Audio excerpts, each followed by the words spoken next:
Improving your acceleration is a pivotal part of being able to run faster, and in today's video, the goal will be to show you some very clear examples of some of the do's and do nots when it comes to your acceleration to make it so you can see improvement within your own speed and see it very, very quick. And the way we're going to do that is by using footage from some of the best starters in the world and sprinters in the world from a wide variety of different angles to really showcase some of the things that are done correctly, and from some of my clients to showcase some of the things that are done incorrectly, give you some of the best information that we can to help you in being able to correct some of those problems. I want to start off by using Christian Coleman coming out of a block start. And this information, though, can be utilized not only if you're coming out of the block start, but also a 3-point stance, or even if you're a baseball player looking to steal or something like that, coming out of 2-point stance, soccer players. Everybody can use this information. It's not something that's only going to apply to one sport or one particular movement pattern. This is something that can be utilized to improve acceleration throughout all sports. First thing that you want to be able to see here is as the foot's striking the ground, understanding the importance of being able to land as much on the toe as possible and being able to maintain keeping the heel up the best possible. This is not something that is easy to do and requires a lot of strength within the ankles and within the foot, as well as range of motion within the foot. Now, what we see here that's really important is he's landing with his shin at a very forward angle. His knee is as much out in front of the foot as possible. He has his hip out in front of his foot as well,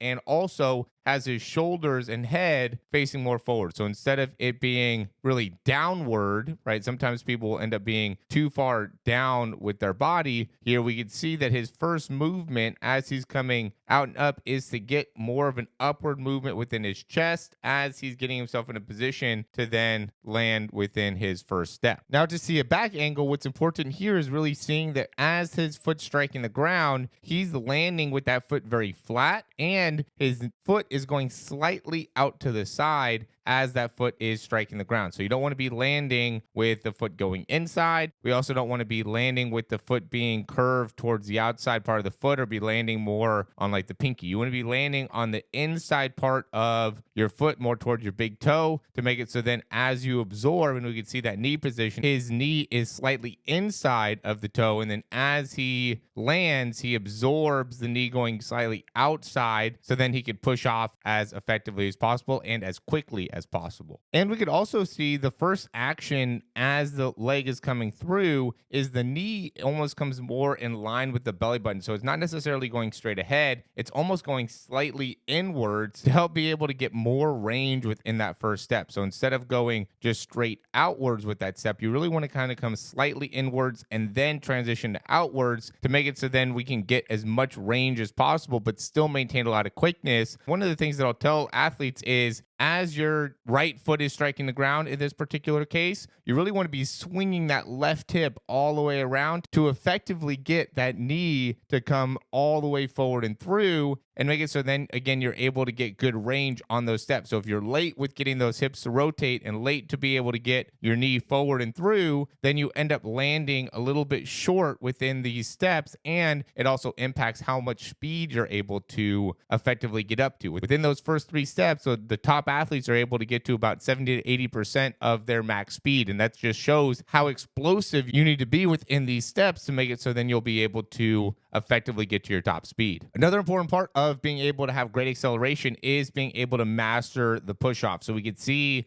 with Christian Coleman here, he does a great job of as he's pushing off the ground, he gets that heel all the way in front of the toe before his foot is leaving the track. And so we really want to be able to make sure we're pushing ourselves forward as that foot's coming off the ground. And a common issue that I'll see with athletes is they'll try to start lifting up within their heel as opposed to really driving forward with that knee, and that makes it so then they end up leaning too far forward as they're accelerating, where we want to be able to, while maintaining a forward lean, really emphasize getting a lot of height within the knee. So if you lift too much within the foot, a lot of times we'll see more of a forward position within the chest, where when you do a good job of having what's called good low heel recovery, which is a great push off, and then driving the leg through, now we'll be able to see a lot more effective knee drive and therefore a more effective start. While we don't want to be stuck leaning too far forward during our acceleration, we also don't want to be stuck popping straight up as we're going through our first few steps. So we can see here, this is way too upright within the first few steps. We want to be able to find a good healthy balance with being able to maintain a forward lean within our chest, but then also not being too far forward where our heels pop up. And then we also don't want to be too far upright that we're not able to effectively push off the ground. So what happens is as we end up getting too high too early here,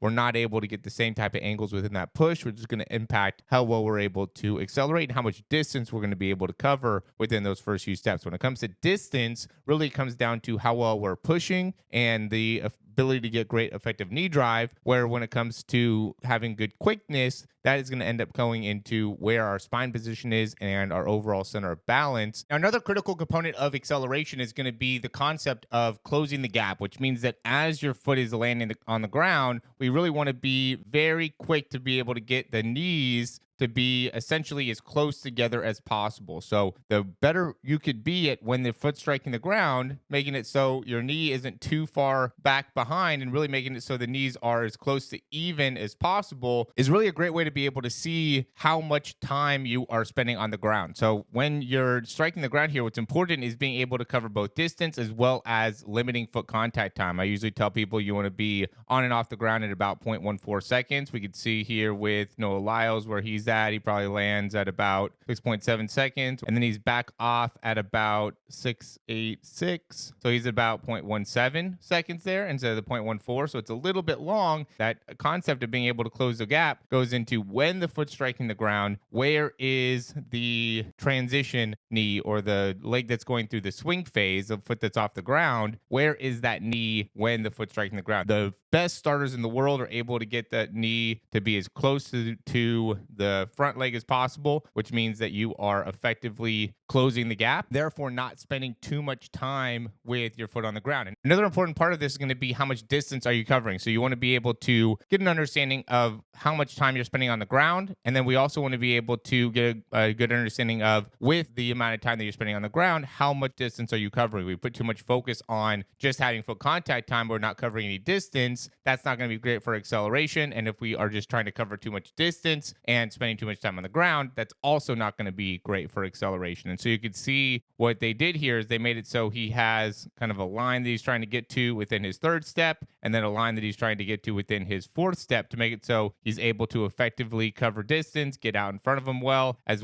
be able to maintain quick foot contact time, which is that concept of being able to close the gap, make it so those knees are coming through well. So he did a good job on this step being able to close the gap. That made it so then he wasn't able to get as much distance as he was coming through, so he fell a little bit short of the line with that fourth step. Now, I do want to mention, as you're striking the ground, going back to Xavier Worthy here, we don't want to end up being too robotic with where our foot positions are and how we're striking the ground. And so what I mean by that is, like, as the foot's hitting the ground, we don't need the toes to be facing straight ahead, right? We could be a little bit kind of off to the side. And we also don't need the foot to be right underneath the hip. It's almost maybe better for your foot to be slightly outside. We can see within this view that he's getting a good amount of side to side action. We see this within Sha'Carri Richardson too when she's getting to her top speed. We don't want to end up getting too much, I think, head movement forward and back. And we definitely don't want to be kind of moving our head like this as we're running. But if we have some degree of kind of that side to side kind of head bob, it seems to help in making it so then we can effectively transition from one of our legs to the other. And so that's something that I try to, the best that I can, create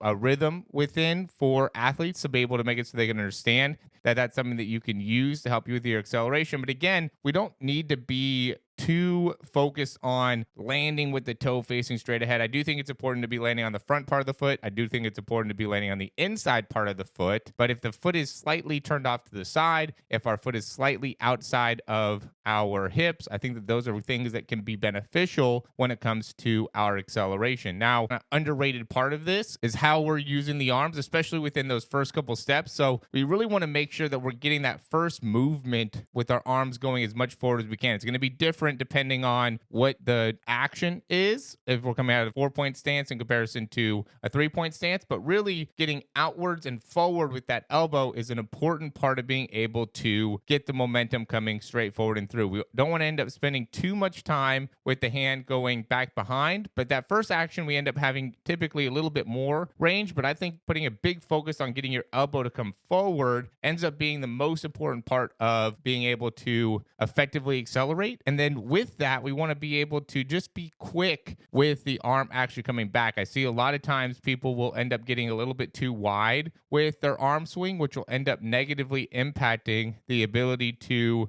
effectively accelerate. So the wider these hands end up getting, or the more outside the hands end up getting, typically that makes it so then we end up not being able to get the legs through as well. So we want to be able to, best that we can, you can see much better extension there with the elbow a little bit more right behind, ends up being really beneficial to make it so then we can get the elbow straight through, as opposed to if we're getting too wide with the elbow outside the shoulder. Now that's going to make it so it's a little bit more difficult to come through as effectively. And so that's an important thing of being able to understand within the arm swing, is just how well are we able to get the elbows forward. I see a lot of times people will just be limited in the forward movement within the arms, which is going to make it so then the athlete ends up kind of falling over, kind of stumbling forward. They have too much of their weight falling forward as they're accelerating, which is not a great thing when it comes to getting out of that start phase or out of that drive phase. Because when you're trying to accelerate, we want to be able to use that acceleration to be able to continue to gain speed, but you're not going to be able to do that if you're getting stuck with your spine position. And the last thing I want to cover here is going to be the toe drag and whether or not it is something that's going to be really important when it comes to your start. And I do think that having a really low heel recovery or foot recovery is critical. We talked about that already. So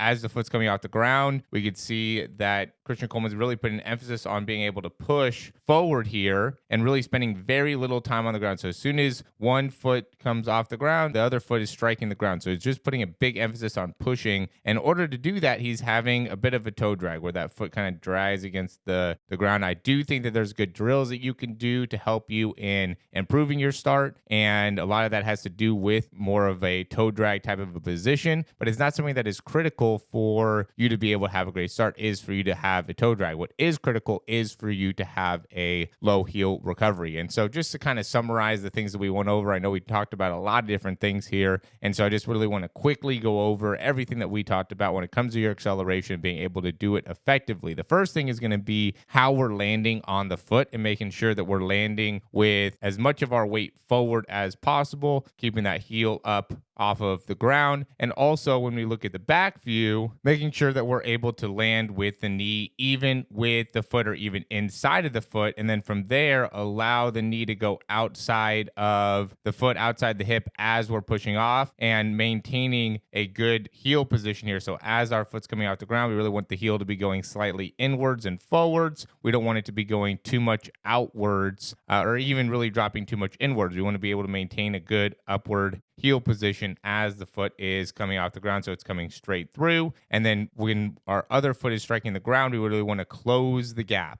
right? Making sure that we don't have a big gap between the knees as we're coming through. We want to be able to maintain a good forward lean here. We don't need to be too far forward where our chest is facing down. We do want to have our chest kind of upwards, but we want to be able to maintain a forward lean. So just because we have our chest kind of facing slightly up doesn't mean that we don't have our hips and our body really forward. And that's, I think, the most important part of the start is where are your hips? Or if your hips are too far back behind, then that's going to really negatively impact your ability to accelerate. Where the more you could have your hips forward, now that's going to make it so you're going to be able to accelerate faster. Another big thing is going to be the arm swing, making sure we're getting the elbows through, making sure that we're nice and quick with the arm swing. We're not wasting too much time with our arms going side to side. We're really putting an emphasis on getting the elbow up as we first come out of the start. Next thing is going to be making sure that when we're landing with our foot right underneath our knee and not having our foot out in front of us or overreaching with our landing. And so that has more to do with where are we landing with our foot in comparison to the hip as comparison to the foot strike, which is more about where are we landing within the foot and how to properly set yourself up to be able to absorb that landing. The foot contact time, we want to make sure we're very quick with how much time we're spending on the ground, which means that we're spending within the first two steps about 0.16 or 0.17 seconds. And then after that, getting down into closer to 0.14, 0.13 once we get to the third, fourth step. And then after that, getting below or at 0.12. So really minimizing the foot contact time while still being able to pick up good distance per step. The best guys are able to get 7 steps in 10 meters.